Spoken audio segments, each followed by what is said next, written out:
Bueno, y hoy en el Mano a Mano vamos a estar charlando con María de Los Ángeles Garay, a la que ya estamos saludando. María de Los Ángeles, buenas noches. Buenas noches. Bueno, María de Los Ángeles, vos sos una de las personas que para la que el 2 de abril tiene un significado, el de Malvinas, y otro más, Sí. que es muy importante para vos y los tuyos, tu familia. Contame qué es. Por supuesto, el Día del Autismo.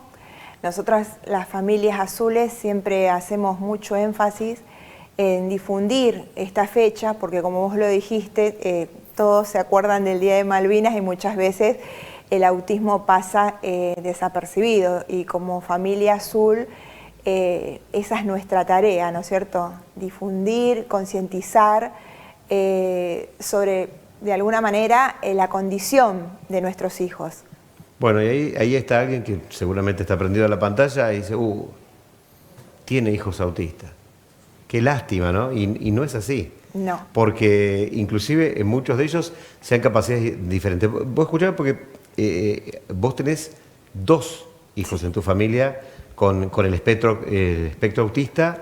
Uno de ellos tiene Asperger. Exacto. Y el otro es autista, estuve anotando, negativista desafiante. Sí, tiene un diagnóstico de autismo negativista desafiante, sí, exacto.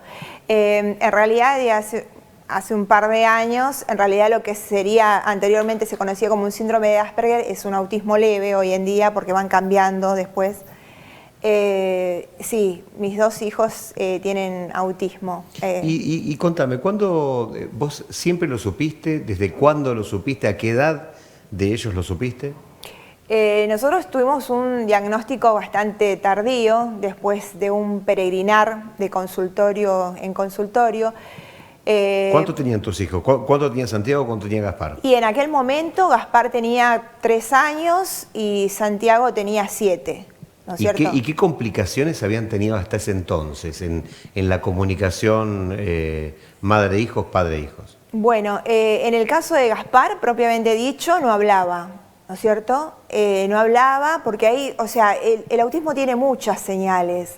Después, con el correr del tiempo, vos te das cuenta y vos decís, ¿cómo no me di cuenta? Pero si uno tampoco tiene información sobre autismo, o sea, no sabe de qué se trata, ¿no es cierto? O sea, Gaspar, o sea, era un niño no verbal a los 3 años, su aleteo continuo en sus manos, su caminar en puntas de pie, o sea, un sinfín, digamos, de señales que vos después te vas dando cuenta y decís, o sea, era algo que sí o sí tenía que tener un diagnóstico y antes. Hoy en día, gracias a Dios, eso ya no, prácticamente ya no se está dando, porque cada vez los diagnósticos son a más temprana edad.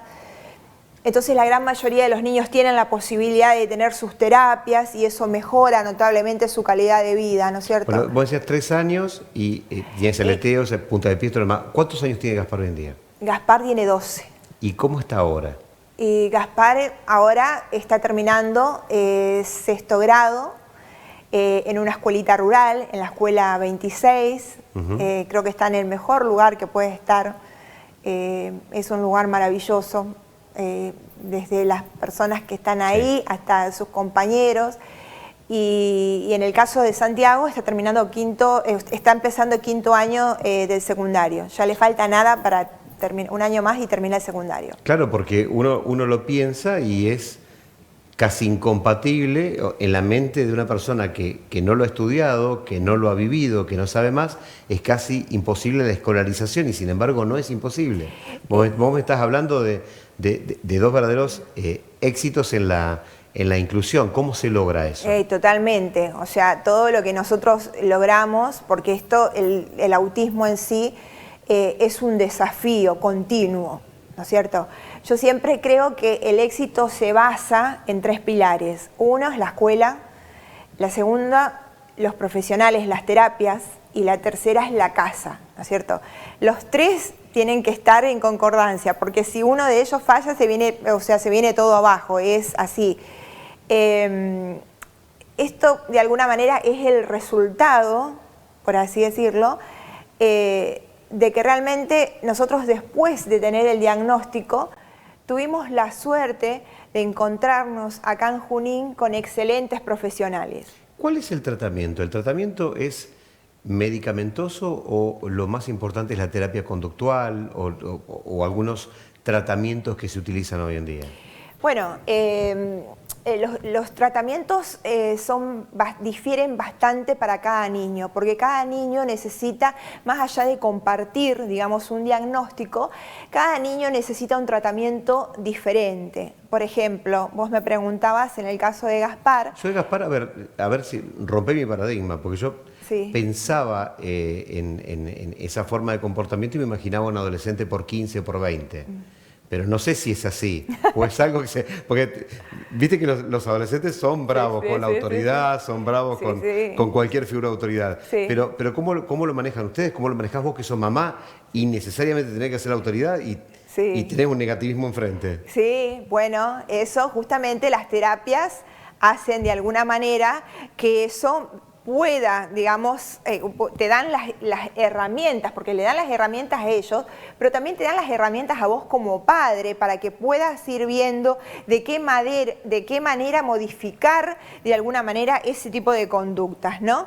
En el caso de Gaspar, por así decirlo, entre comillas, el más bravo, las profesionales, bueno, Gaspar tuvo fonoaudiología en su momento porque era una persona no verbal, recién prácticamente cumpliendo los 6 años comenzó a hablar, así que imagínate que la comunicación la teníamos a través de un método de comunicación aumentativa cuantitativa que nos manejábamos muchos con pictogramas, que son unos dibujitos, donde ahí él tenía todas las secuencias de lo que quería comer, de lo que tenía que hacer, a dónde tenía que ir, ¿no es cierto? O sea, tenía todo un cronograma, una rutina en ese librito que él se manejaba con eso.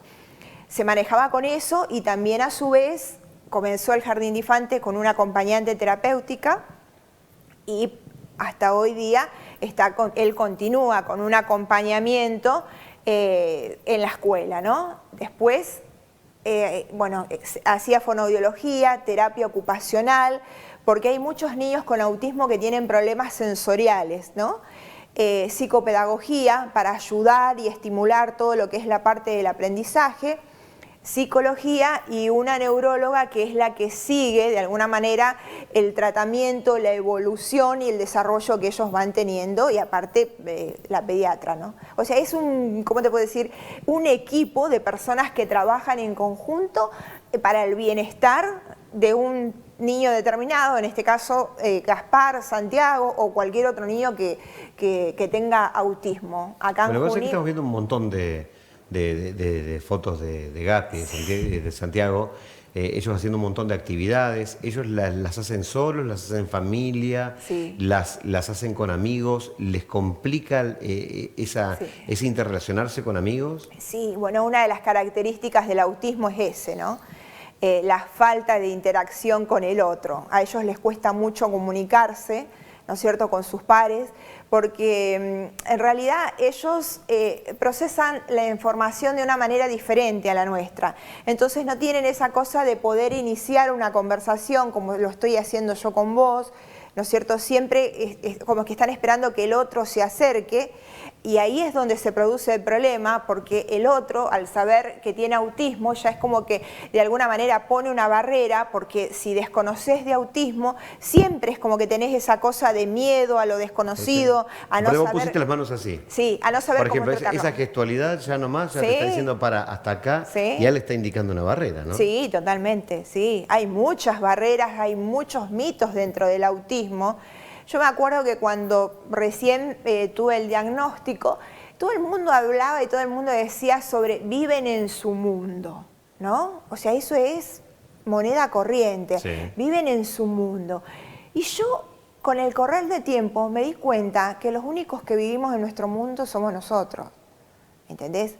Que ellos, o sea, les cuesta acercarse a nosotros, que están esperando que nosotros nos acerquemos a ellos. Claro, te imaginas, pero si sientan una mesa nueva, llena de pibes, y están todos con el celu así, totalmente. Va a ser difícil que se contacten con alguien. Sí, pero ellos, o sea, captan todo lo que pasa a su alrededor porque son muy inteligentes, ¿no es cierto? Pasa que, por ejemplo, tienen intereses restringidos, por eso también les cuesta comunicarse. Por ejemplo, yo tengo en el caso de Santiago, o sea, te vive hablando de las MotoGP, fue a ver las MotoGP a las termas, te vive hablando, no sé, de la carrera de Fórmula 1, entonces al chico que no le interesa eso, es como que directamente, o sea, no va a entablar, digamos, un diálogo con él, ¿viste? Pero bueno, yo siempre digo, ¿no? Uno tiene que romper con todos esos mitos, con todas esas barreras y acercarse a ellos, porque atrás de esa etiqueta, ¿no es cierto?, del autismo, hay unos seres maravillosos, ¿no es cierto? Bueno, me contás en un ratito, porque hacemos una pequeñísima pausa, pero ya estamos con vos de nuevo, Sí. si realmente este tipo de trastornos, se decía antes, yo creo que no hay nadie, yo no creo que no hay nadie trastornado, yo creo que todos Sí, tenemos capacidad diferente, ¿no? Sí, a mí no me gusta, la palabra trastorno. Yo diría una condición de vida, porque la palabra trastorno es como que negativiza un poco. Nos está acompañando esta noche hablando un poco de autismo, de Asperger. Yo te preguntaba, se habla mucho, ¿no? Y no sé si es mito o realidad, pero se habla de grandes genios de la humanidad, ¿no? Que como un láser han focalizado su mente en un solo tema y han logrado cosas maravillosas y han sido catalogados como genios. ¿Tienen un poco de genios los Asperger, los autistas? Y yo tengo dos en casa, para mí sí. Por ejemplo, en el caso de Gaspar, aprendió a hablar inglés solo en pandemia, un ejemplo, ¿no? O sea, con su compu él aprendió. Y en el caso de Santiago, que viste que ya está más grande, que él tiene 16 años, por ejemplo, él muchas veces se pone a contarme, a hablarme de las motos, de las carreras de Fórmula 1 y me empieza a nombrar a todos los corredores no sé, de años. Pero en memoria prodigiosa. Una memoria prodigiosa. Y después pasan los días y me pregunta, ¿te acordás cuando te dije? Y la verdad que yo no puedo retener todo. Y él me dice, ¿cómo no podés almacenar eso en tu memoria? Claro. Y la verdad que no puedo, o sea, tienen una cosa, una memoria para los temas que a ellos les interesa, para sus intereses, como te decía, restringido, pero notable, ¿no? Y bueno, no sé si genio sería la palabra, porque eso también sería, de alguna manera, no todos tampoco son así, pero sí, digamos, memoriosos para los temas, digamos, de su interés. Esa sería y muy inteligentes, eso sí. Claro, sobre todo en el área que les interesa, en esa con la que sí, se totalmente. conectan. ¿Y cómo descubrís el interés para desarrollar potencial también, ¿no? Porque si los intereses son muy limitados o muy focalizados, tenés que ser muy específico a la elección de carrera, a la elección de intereses. Totalmente. ¿Y cómo hacen como papás con eso? Bueno, mira, cuando vos tenés un hijo, vos como que proyectás en ese hijo, vos decís, le voy a enseñar esto, le voy a enseñar lo otro, tal otro, tal otro. En nuestro caso en particular, cuando tuvimos el diagnóstico y a medida que se iba desarrollando el tiempo, o sea, nosotros nos convertimos en discípulos de ellos, por así decirlo, porque en realidad los grandes maestros son ellos. Ellos te van marcando, digamos, el camino de sus intereses, porque vos, por más que vos quieras, por ejemplo, llevarlos para un lado, ellos van para el lado que a ellos les interesa, como en el caso propiamente dicho de Santu, que le interesan mucho las carreras de MotoGP, que le interesa la Fórmula 1, que en su momento le encantaban ver los documentales de National Geographic con los tiburones, los dinosaurios. Mi casa parecía el parque jurásico porque habían dinosaurios colgados del techo en la repisa yo me acuerdo, me había quedado, ¿te acordás del nenito este de 10 años que hizo corregir el Museo de Historia de Londres? Sí. Diciendo, no, está mal ahí, porque ahí ustedes pusieron esto y va otro dinosaurio. Yo ni me acuerdo ya de qué dinosaurio se trataba, pero me acuerdo que le tuvieron que dar la razón, ¿no? Sí, no, y ellos son así, ellos te dicen, por ejemplo, mirá, no te vayas a equivocar, yo un día no sé qué dije de la era, no sé qué cuándo, no, me dice, pero vos estás equivocada. ¿Cómo vas a decir semejante cosa? Ese dinosaurio vivía en esta era, en tal año, en tal que yo, que calladita la boca. Me siento y escucho. Sí. Y lo pensás como mamá esto de, bueno, porque la dificultad concretamente es en la relación social. Me imagino que ellos habrán tenido cambios importantes a través de este tiempo y de toda la terapia y todo lo demás. lo pensás en un futuro, decir, bueno, ¿quién será la novia? ¿O cómo formarán familia? ¿Se te cruza eso por la cabeza? Porque este es un mundo duro, que a veces es superficial, Sí. y a veces ellos son extremadamente profundos, Sí. y en la superficialidad los matan. Sí, sí, sí, sí. Muchas veces lo pienso, pero cuando lo pienso trato de no pensar en eso, te soy sincera, porque en realidad si hay algo que me enseñaron ellos es a vivir día a día, ¿no es cierto? Vivir el día a día sin cero ansiedad totalmente, porque ellos manejan otros tiempos muy diferentes a los nuestros. Y ¿Cómo es eso del tiempo? Sí. ¿Cómo es que es diferente? En todo es diferente, porque uno, por ejemplo, tiene establecido cierta rutina y ciertos horarios, ¿no es cierto? En el caso de ellos, más allá de las rutinas que tienen, ellos tienen sus tiempos para hacer una determinada cosa. Entonces, si por ejemplo están comiendo y vos intentás apurarlo, por decir, mirá, vos que tenemos que llegar rápido a la escuela, ellos te dicen, no, me tiene que bajar la comida, ¿entendés? Después tengo que hacer otra cosa y después, entonces vos te quedás ahí paradito esperando y es capaz que otro chico, mi vida, agarra la mochila, sale corriendo. No, ellos para todos tienen un tiempo. Tienen un tiempo, claro. Tienen un tiempo en la casa y tienen un tiempo en la escuela. Por ese motivo, ellos van con un acompañante, ¿no es cierto? Santiago hasta el año pasado, el mayor fue hasta el año pasado con un acompañante. En el caso de Gaspar continúa. Imagínate que así como en la casa tienen su tiempo, en la escuela es capaz que ellos copian una palabra y ya la profesora borró el pizarrón. Qué difícil ser mamá, porque papá es más fácil. Digo, mamá, porque viste que dicen que la mente es femenina, no sé si están así, todo tiene que ver con todo y todo se entrelazan y ellos van de espacio en espacio. El hombre por ahí es más afina a esa forma de pensamiento. Van a su ritmo y vos tenés que adaptarte de alguna manera a ese ritmo de ellos, porque si no, o sea, es como que entras en un estrés continuo, ¿no es cierto? Uno va disfrutando, por ejemplo, vos tenés, no sé, se me ocurre, en primer grado ya sabés leer, ya sabés escribir, ya sabés todo esto, y bueno, y en el caso de ellos se toman su tiempo, porque ellos son de fijar las cosas de una manera diferente. Claro. Es como si tuvieran en su mente, yo siempre digo, ¿no? Una máquina de fotografías, van tuc, tuc, tuc, tuc, tuc. No sé si vos viste la película de Temple en Grandin.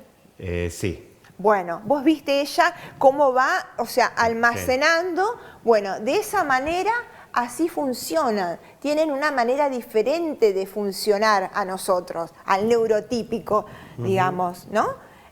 Bueno, en la película que ella, vos fijate, bueno, cómo expresa después, porque eso es lo bueno que tiene, cuando ellos se van haciendo grandes, te van explicando un montón de cosas de sus conductas que vos no entendías antes cuando eran chicos. Yo siempre hago... O sea, ellos se pueden autoanalizar en esas reacciones que en algunos casos, cuando son chicos, son incontroladas. Claro, porque justamente por eso, muchas veces ellos pasan como chicos maleducados, por los berrinches, ¿entendés?, que de repente hacen. Te pongo un ejemplo. En el caso de Gaspar, ¿no es cierto?, cuando aún no teníamos nosotros diagnóstico, él entraba a una fiesta, se tiraba al piso, empezaba a gritar, lloraba amargamente, pero porque él tenía una hipersensibilidad auditiva, las luces le hacían mal, la música fuerte lo desestabilizaba, ¿no es cierto? Nosotros hemos hecho muchas campañas siempre a fin de año contra la pirotecnia. ¿Por qué? Porque la pirotecnia, mi vida, o sea, los altera. Hay chicos que no sabés. Los sobreestimula, los superestimula, ¿no? Y ellos no saben si es una guerra, si qué está pasando afuera, con toda esa explosión, ese sonido tan fuerte que ellos lo tienen triplicado, digamos, en sus oídos, ¿no? Entonces, viste, o sea, todas esas son cosas que yo siempre digo, la gente tiene que saber de qué se trata el autismo, porque si no es muy difícil. Cuando vos no sabés, no comprendés. Bueno, hoy sabemos un poquito más. Mira, y volaron los 30 minutos, ya me dijeron, estamos por el final. Te agradezco muchísimo que hayas venido a contarnos. No, yo quiero agradecerte mucho a vos, Diego, por este espacio.